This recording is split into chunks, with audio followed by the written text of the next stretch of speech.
At Eventide, as investment professionals, we are specifically looking at companies that we expect to grow in the future.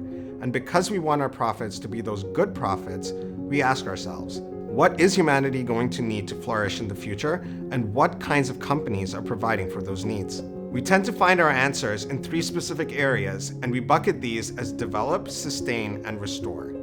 In the develop bucket, we are looking for companies that are finding new ways to harness resources to meet the changing needs of society.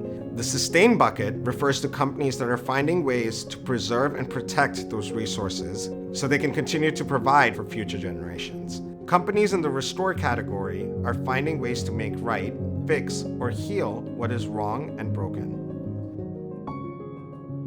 One area of business that fits all 3 of these categories is something we like to call Transportation 2.0, referring to the many businesses developing new technologies to make vehicles safer and more efficient. These technologies can be as basic as backup cameras or as complex as driverless cars, and taken all together, they have the potential to provide a host of benefits. Let's use this as an example to think about develop, sustain, and restore.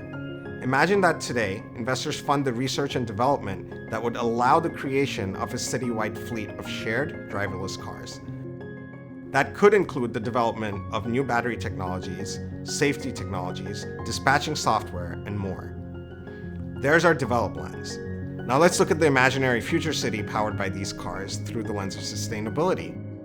Because the vehicles are shared, there's a lot less time a vehicle spends parked, and fewer vehicles are needed to meet the needs of the same number of people, which is a better use of resources.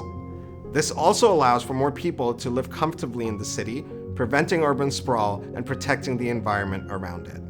Finally, let's look at this through the restore lens. If less space is needed for parking, more lanes can be used for moving traffic. This means faster traffic and less idling, leading to less pollution and healthier residents, not to mention a more efficient local economy. Perhaps the most dramatic change seen through this restore lens is the quality of life for those who don't drive, such as the elderly, people with disabilities, families with children, or anyone experiencing an emergency.